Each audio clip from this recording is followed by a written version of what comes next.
I'm Dean Braxton, and I have a story of dying and going to heaven. I was working in the Seattle area, working for the county there, King County, and I was a supervisor in the probation department of the juvenile courts. So I was loving my job. I enjoyed working with adolescents. I used to say all the time, I would do it until the day I died, and then I died. May 5th, 2006. I ended up with a kidney stone that got stuck on the right side. I had kidney stones before, so I knew it was a kidney stone right out the bat. I thought I could probably wait it out or go through it and it would kind of like the pain would go away, but that time it didn't go away. And I remember going into the emergency room and just kind of like nonchalant say, I got a kidney stone, it's over here. And I knew what they would do because I've been through the procedures before, and I knew they would take me into a room and they would give me morphine and the pain would go. I also had a kidney infection, and they gave me antibiotics for that kidney infection, and they decided they would keep me overnight and they would do the operation. And so that kept overnight, gave me antibiotics. The operation the next day went pretty smoothly. They broke up the stones, but also what happened, and they found out later on, that I was one of those persons that the antibiotics they gave to didn't really impact the infection that I had. So when they broke up the stones, the poison went into my bloodstream and I became what you call septic, and everything in my body started shutting down, not just my heart and my lungs. According to the medical records, I was considered clinically dead for about an hour and 45 minutes. But one of the things that really got me is even the process of even the dying piece. When it really came down to it and I knew I was dying, I was surprised how much fear I didn't have. I'm born again, a Christian, and I knew that you go to heaven when you die. And I was looking forward to it, even when I realized I was dying. And I said to myself, I'm dying. And all I could say after that was, I'm going home. I remember leaving my body and really shooting through the hospital floors and even going into the blue sky. And I remember going into outer space, and it was really fast. I used to always try to figure out how fast it was. And I do read my Bible, and I remember reading this one scripture that says to be absent from the body is to be in the presence of the Lord. And all I could say was, that was it, that was it, that was it. That's what really happened.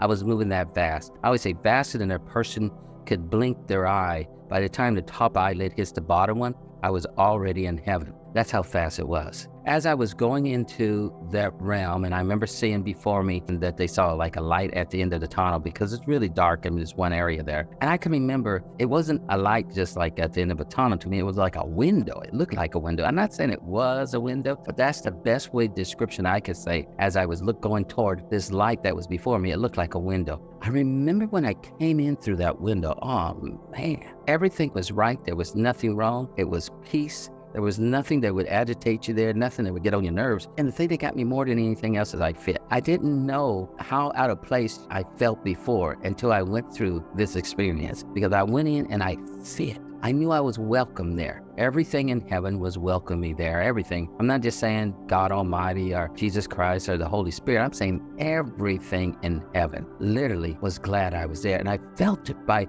looking at everything around me. There were trees there. I felt welcome from the trees. I looked at flowers. They seemed to welcome me. Everything there was so glad I had showed up. One of the things I wanted more than anything else, and I didn't even know this desire was on the inside of me until really I got there, and that was I really just didn't want to be in heaven. You know, I wanted to see Jesus Christ. I wanted to see him face to face. That was so important to me. Heaven's not heaven without the Father and Jesus. They make up heaven, you know, and I came to understand it's not a place you want to be in, it's a person you want to be with. So as I was going through a forest, there was a forest before me, a bunch of trees in front of me, and I knew Jesus Christ was through those trees. And I remember thinking that I got to go through those trees to see where he is. Then as I was going through those trees behind me, they parted before me. And I felt like they were saying on both sides of me, he's going to see the king, he's going to see the king, he's going to see the king. That's what I felt like they were saying. I wanted to be where Jesus is, so I was really concentrating more than anything else on being where he is. And when I came through, I remember coming out into this clearing, but it was a wide open space, and I saw Jesus. He was more to the left of me, and he was looking at a bunch of some angels and some what I call redeemed people that had been on the planet and left the planet and went to heaven. And I can remember coming up to him and seeing him. And the first thing I did, I didn't stand up and really approach him. I got so close to him, and then I went down on my hands and knees, and I was looking at his feet. When I say I was looking at his feet, he was still facing the multitude of the crowd before him, and there was millions of them, billions of them, really. I was looking at the side of his feet, and all I could do is I kind of raised my head up enough to see part of his legs, never really his face at that moment. And all I could say was, "You did this for me." And everything inside of me, everything about me at that moment knew that the only reason I was in heaven is because of what Jesus Christ had done.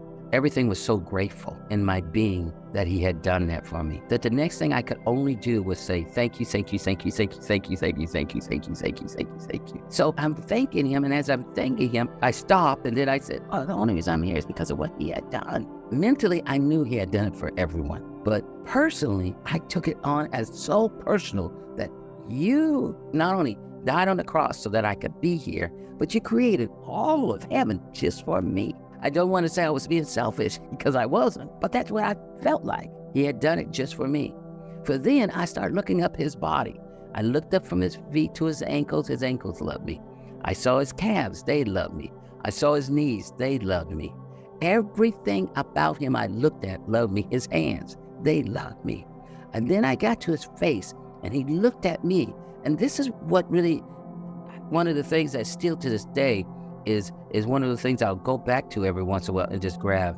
He looked at me like I never ever disobeyed him in my entire existence. That really got me. And then I thought about it later on, that when he said he forgive you, he forgets it. I read the Bible, and the Bible even says that in the 8th chapter of Hebrews and also the 10th chapter of Hebrews. It literally says that when God forgives you, he forgets it. I experienced that look from Jesus. I knew that I was an eternal being, that I would never die.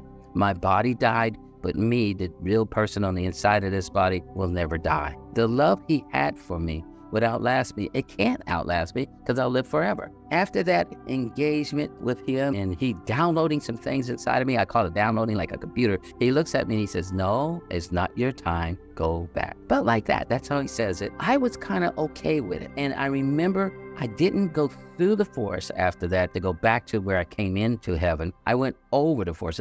It's like I flew over it. There is not really flying. You can literally say, I want to be 10 feet above the surface there. The best way I could describe it to you that read your Bible is like when Jesus walked on water. And there's no fear, so you can go as high as you want. But I remember going over the trees and going back to that place. And when I got to the place that I was going to leave out of, and it wasn't like there's a door there that opened up the door and you go out. It was just like I knew the next step I took, I would be out of that realm. And I remember standing there for a while, and I sensed my body wasn't ready. It wasn't ready. I was so joyful that it wasn't ready. So I remember turning around saying, "Yes." And the forest was before me, and I knew Jesus was on the other side of the forest, but I felt like I could literally go to the left of the forest. And as I'm going to the left of the forest, oh man, all of creation is so joyful. I saw mountains, and they were beautiful mountains. They looked like ocean waves move, because they could move. And as they were moving, it looked like the ocean waves going past me, but they were really mountains going. And I just, oh man, this is so wonderful. And I'm enjoying it, because to be honest with you, I thought I was going to stay. I knew I had to get back to Jesus. So I came back to Jesus, this time around this side of him. And for whatever reason, I went behind him and then came back to that same position I did the first time. And I bowed down again before him. And then he said some more things to me, talked to me a little bit more about things there. And I remember the light that was coming off of him. I didn't say this the first time, but there was this great light that was coming off of him. And it was wrapping itself around me. After that engagement, he looks at me again. He looks down at me again with these beautiful, loving eyes. He says to me again, "No, it's not your time. Go back." The second time, oh man, I go over the trees again. I get to that edge part of where I came in at, and it looked like I take one more step and I'm out. I get ready to get out, and all of a sudden, again, I know my body is not ready. And I'm thinking, yes, I am staying. So the next thing I do is this time, instead of going to the left of me, I go to the right of that forest, and I experience so many great things. It seemed like that side was more of the liquids, like the water, the seas, the rivers. I don't know why they were over on that side, but they were on this. They were more blue, but that blue, like we would say blue, because the colors are there are more vibrant than you can imagine. I travel through, I see things, I experience some things. I've seen a lot of different animals on that side. There's a lot of animals in heaven. And then I get right back to Jesus, and this was, oh man, They were always there. I don't know why I didn't recognize them. Here again, I go back to the same spot I went to before with Jesus, and I'm looking at his feet, then I look up, and on the other side of him, I see my family. I see my grandmother Mary standing out front. She's on a group over on this side over here, and she's standing out front. And then behind her were other relatives, and then behind them were relatives. And it was generation after generation of all those that had a connection with Jesus Christ and the Father, and they came to greet me in. Now, I know they were there the first time I was there with Jesus. I know they were there the second time I was Jesus. I didn't focus in on them at all. I focused mostly on Jesus. But this time, for some reason, I focused on Jesus, then I focused in on them. Sometimes people say, what did they look like? It's hard to describe people in heaven because there's no time. I tell people they were shiny, they had a big smile and pure joy. And then I thought later on, I said to myself, wow, I got to see my entire family in heaven smiling. And I thought, I've never seen that on the planet. And enjoying each other so much. I didn't know that family was like that in heaven. I thought we were all the family of God and we always see each other and that would be the way it is. But you guys, the reality of it is family is important to God, and I came to understand that. There was people there that I didn't think would be there. I thought they didn't go to heaven because they didn't meet the criteria I had for them. They met God's criteria, but they didn't meet my criteria. And you say, what is God accepting Jesus Christ as Lord and Savior? You know, that's the criteria that God is asking. So here it is, you guys. My family comes to greet me in. Jesus downloads a lot of stuff in me. I get to experience what it's like to be in heaven and all of heaven coming together and praising and worshiping God. But after everything, all that, all of a sudden, Jesus looks at me again and he says with a command, strong command, no, it's not your time, go back. I felt like all of creation that was in front of me moved out of the way and said, he's not talking about me, he's talking about you. I felt like a soldier.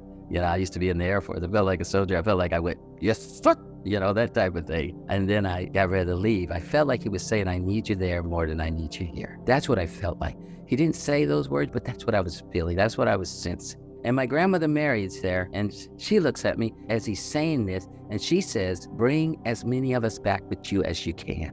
And she's talking about my entire family here on the planet Earth. So I bowed before Jesus like this, went over those trees again, got to what I call the edge of heaven, took a step, and I was out and headed back to this realm. And I was sad. I felt like a baby crying really hard.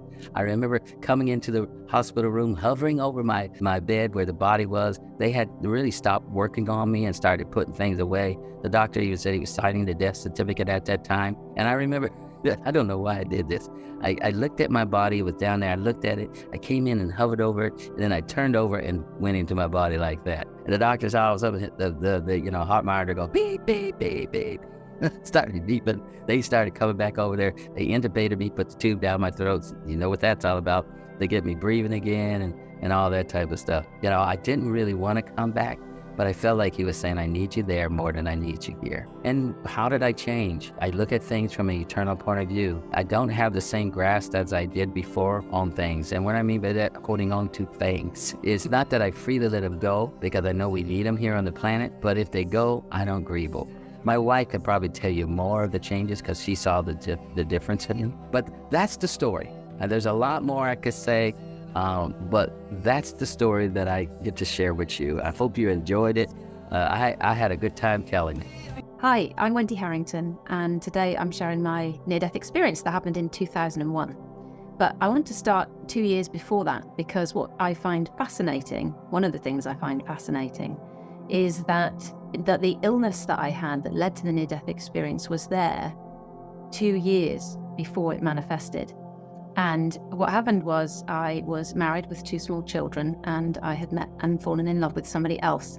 And I wanted to know, what should I do? And I was so confused. And a friend of mine said, hey, why don't you go and see this amazing tarot card reader? I didn't know anything about that kind of thing back then, but I went along hoping that she would tell me what to do, which of course she didn't. But what she did say at one point was she pointed at my lower abdomen and she said, you've got a dark area there. It's mother issues, and if you don't sort it out, you'll be ill. And it went right over my head. I didn't know anything then about healing or the fact that we were energy vibration or anything like that. And I completely dismissed it. Fast forward 2 years later, where I had to have an emergency cesarean with the birth of my 3rd daughter, and she was 8 weeks premature. And then I ended up contracting necrotizing fasciitis, more commonly known as the flesh-eating bug. So that got into my womb, and ovaries started there, but spread up my torso, and I ended up losing about womb ovaries and about 2/3 of the flesh on my torso. And they have no choice but to literally remove the diseased flesh and hope that they have it all. I also then had septicemia, and then that basically ended up on life support, was put into a medical coma, was medically sedated. Yeah, was on kidney machine, respirator, the whole works. And somewhere during that period, I was medically sedated for 10 days. I had the most beautiful near-death experience. And the experience was, I was suddenly aware that I was out of my body. And I remember it really well because my first thought was, oh, well, I'm not my body then. I think before that, I'd always been a little bit, we're born, we die, we're dust, that's it. Don't have a religious upbringing, even though I kind of went to a Church of England school, but parents weren't religious or anything like that. And so it was just this most amazing kind of experience. And it was really vivid. Wow, I'm not my body. And then there was just this momentum of floating into, it felt like floating forwards into this most phenomenal light. Words will never do it justice. The love, the peace, just simply divine. And I just wanted to go. I had no thought for this world.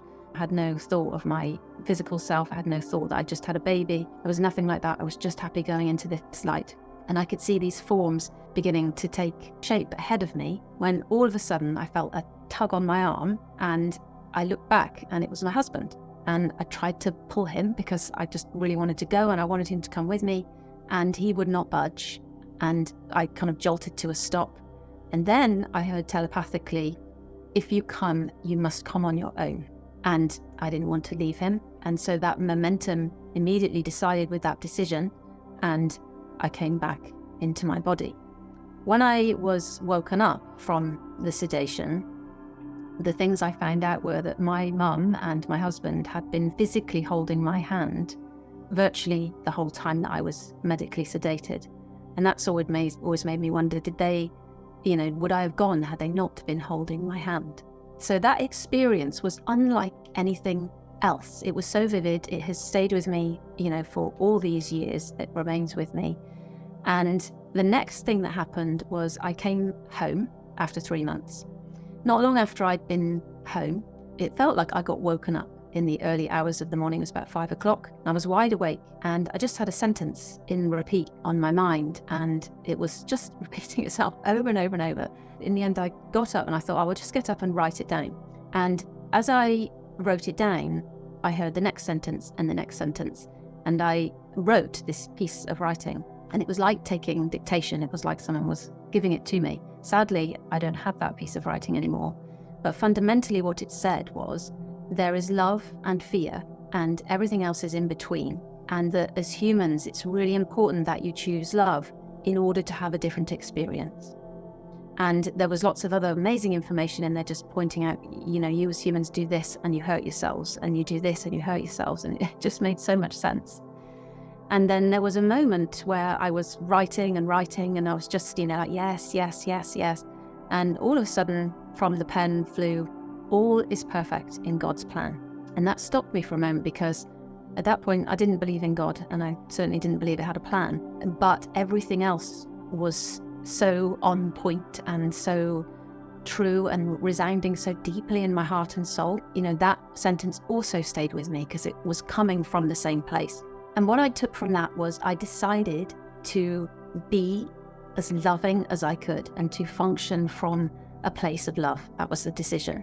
It's important that you choose love to create instead of fear. That's my interpretation at the moment. I love this continual journey that we are all on. And also that lots of other experiences that have happened over the years. So another one, not that long, maybe a year or two after I'd come home from hospital, I started doing a psychology degree. I was really curious about this near-death experience. What was it, And one of the psychological theories is that a near-death experience is just something that happens in the brain at that point. And I started to doubt the validity of it. Maybe it was just something that happened in the brain. Also, that I knew that I was on a cocktail of drugs at that point, and had that done something, to my perception. And then I started studying some Tai Chi, and we were asked to just eat our lunch in silence and then to do this exercise with a tree. So I ate my lunch, and the funniest thing was, it was the first time for me that I had been asked to be silent, so as in not talk, not chat. And what I realized was how difficult that was. And actually, when I stopped talking and I brought my awareness of myself inside, just how noisy it was in there, all of the thoughts and they're just loud, really, really loud. And that was kind of interesting. And I ate my lunch and I kind of got quieter. And then I got up and I found a tree, and the exercise was just to move your hands backwards and forwards. And so I closed my eyes and I began to move my hands backwards and forwards. And all of a sudden, I just lost all sense of my separate body. It was that same pure, unconditional love. And I knew that everything came from there and everything returned there. It was crystal clear. And then the thought rests in my mind, like, peace and love, man. I thought about the hippies, and I kind of went like, dunk, back into my body. But it was so real, and it made me laugh. It was almost like, hey, we'll show you again, this is real. And I think from that, what I really feel is like this love is available to all of us right now. It's not something that happens, we just happen to get when we die. We don't have to nearly die either in order to access it. It's right here, right now. And it feels like the work to do, like what's changed for me so much has been really seeing those parts of myself where I block the presence of that love and undoing those things and dissolving those things and thinking differently in order to experience more and more of that love in my day-to-day life. But it's tough sometimes, and as we're unraveling ourselves and letting go of the conditioning, the experiences. I had a year, some years ago now, but I had a year that was really tough for me, and I really kind of fell into this place of shame and guilt. One of the things I've learned so much actually is the power that our emotions have in order to allow us to find more peace and align with that greater part of ourselves. So it's like the emotions are our emotional, it's like a guidance system for us. And when we don't feel peaceful and we don't feel joyful, it's because we have some kind of misperception, some false idea. And the emotions are not always easy for us, are they? We're not being taught to flow with them, to process them. Often we're taught to suppress them, don't show that one, this one's okay. They feel different in the body, don't they? And those ones that don't feel good, we also have a tendency to kind of suppress.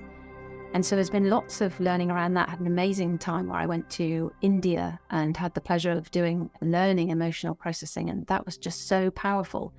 And it was all about just being with what is.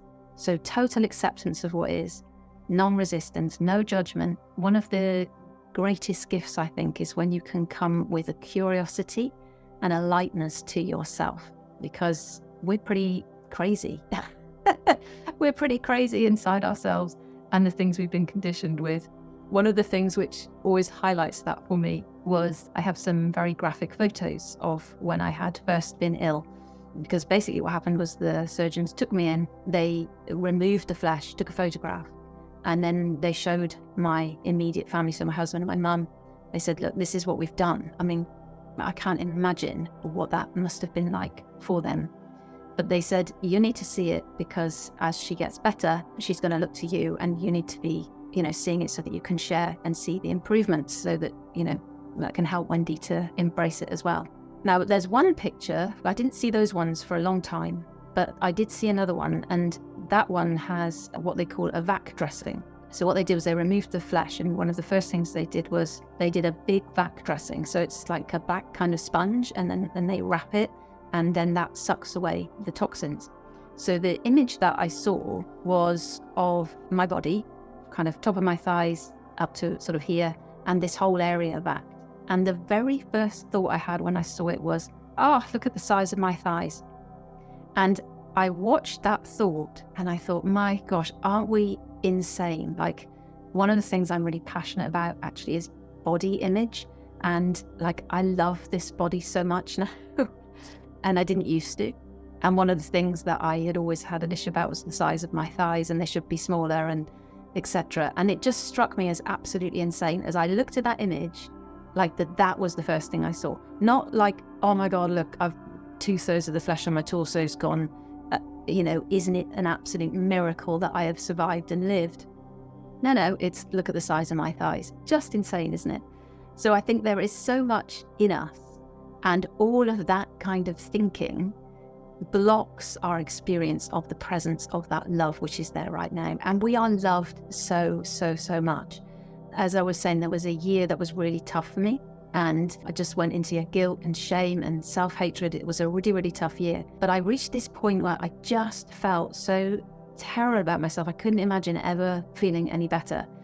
And all of a sudden, my 10-year-old daughter, who was at that point at my mum's in Bristol, and I was up in Scotland, she suddenly appeared in my mind, and she said, "You have to forgive yourself, Mummy." And I kind of said back telepathically, but I didn't know how. And she said, "See yourself how I see you. See yourself with my eyes." And in that moment, I felt so much love.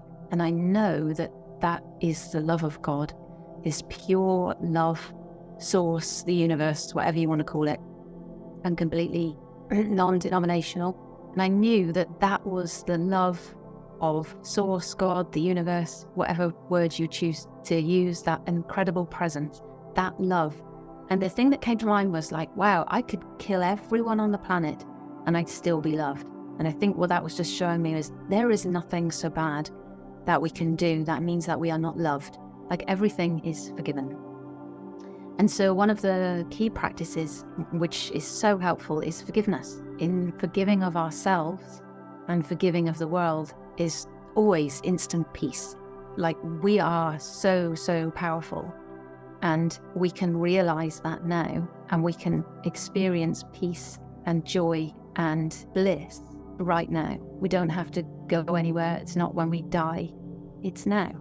So to conclude, what I would like to say is you have access to this amazing, loving presence right now. And to do the inner work to find your way to that place, I think the key things for me are non-judgment, which is such an amazing one, isn't it? Because have you ever watched your own mind? Have you ever watched your own mind?